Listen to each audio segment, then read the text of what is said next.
مسجد میں نہ جائیں، اور اگر امام صاحب پوچھ لیں تو ہم ناراض ہو جاتے ہیں۔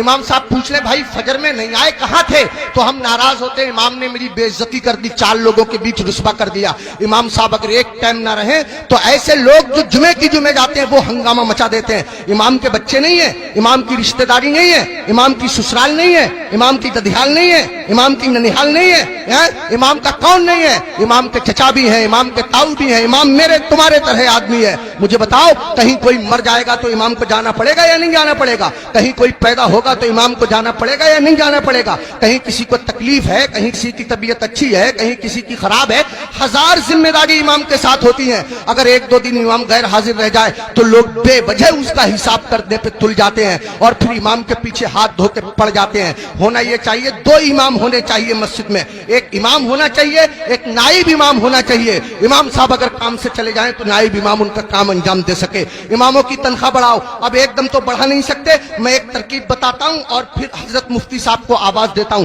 ترکیب یہ ہے کہ جب جمعے کے دن امام صاحب خطبہ پڑھتے ہیں، مطلب تقریر کرتے ہیں یا نعت شریف پڑھتے ہیں، مسجد میں جتنے لوگ جاتے ہیں اگر صرف 10 روپے سے امام صاحب کا مسافہ کر دیں گے تو قسم خدا کی آپ کے پاس سے 10 روپے جائیں گے، میری مسجد کے امام صاحب کے پاس ہزاروں روپے اکٹھے ہو جائیں گے۔ امام صاحب کے بچے کھائیں گے، ان کے دل سے دعا نکلے گی۔ دیکھو اگر اماموں کی تنخواہ کم ہوتی ہے تو نمازیں خراب ہوتی ہیں۔ آپ کہیں گے کیسے؟ میں بتاتا ہوں آپ کو۔ امام صاحب کی تنخواہ 4000، بیوی کی دوا چل رہی ہے 3000 روپیہ مہینہ کی، 100 روپیہ روز اس کی بیوی کی دوا چلتی ہے۔ اب کتنے روپے بچے اس کے پاس؟ 1000۔ اس میں گیس سلنڈر بھی ہے، اس میں تیل بھی ہے، اس میں نمک مرچ بھی ہے، اس میں دال چینی پتی بھی ہے، سب دنیا بھر کے خرچے۔ آپ غور کیجئے، اب امام صاحب مسجد کے مصلی پہ کھڑے ہیں نیت باندھے ہوئے نماز کی، اب پڑھ رہے ہیں سبحانک اللہم وبحمدک وتبارک اسمک وتعالی جدک ولا الہ غیرک۔ اب سبحانہ جب ختم ہوا تو امام صاحب من میں سوچ رہے ہیں یار کوئی مر بھی تو نہیں رہا ہے، یار کسی کی شادی بھی تو نہیں ہو رہی ہے، نکاح پڑھانے کے لیے مل جاتا۔ امام صاحب کھڑے ہیں مصلی پہ، سوچ رہے ہیں، پڑھ رہے ہیں 40واں، کھڑے ہیں مصلی پہ پڑھا رہے ہیں نکاح۔ قسم خدا کی اگر تم لوگوں نے اپنے امام کی تنخواہیں معقول رکھی ہوتی تو تمہارا امام جہاں ہوتا امام کی نیت بھی وہی ہوتی، تمہارا امام جہاں ہوتا امام کا دل بھی وہی ہوتا، تمہارا امام جہاں ہوتا امام کا خیال بھی وہی ہوتا۔ اماموں کی تنخواہیں بڑھاؤ، ملا کرو، ہر ہفتے معمول بنا لو۔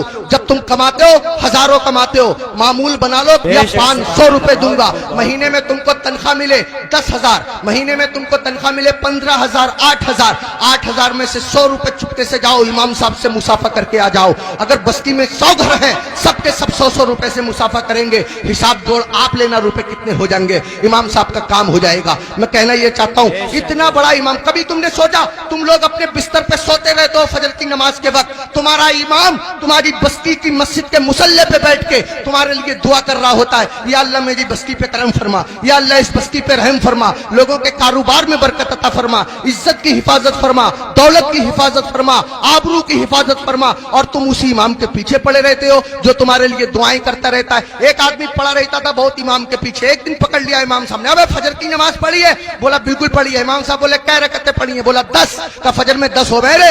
کہہ رہا چلو 15 مان لو۔ امام صاحب بولے 15 ہوتی ہیں فجر میں؟ کہہ رہا چلو 20 مان لو۔ امام صاحب بولے پٹ جائے گا، دماغ خراب مت کر۔ منہ لٹکایا ہوا گھر گیا، بیوی بولی کیسے منہ لٹکائے پھر رہے ہو؟ کہنے لگا رے امام صاحب نے پکڑ لیا، بولے فجر پڑھی ہے؟ میں نے پڑھی ہے۔ انہوں نے رکعتیں پوچھ لی، میں نے 10 بتائیں، 15 بتائیں، 20 بتائیں، 25 تک پہنچ گیا، مگر اتنا ہے کڑے امام ہے وہ بھی مانے ہی نہیں۔ تو بیوی کہہ رہی ہے تم بھی تو پاگلوں جیسی باتیں کرو، 4 بتا دیتے 4۔ تو کہہ رہا تو سچ میں ہی پٹوانے والے کام کر رہی ہے۔ جو امام ضدی امام 25 میں نہ مانا وہ 4 میں کیسے مان جائے گا؟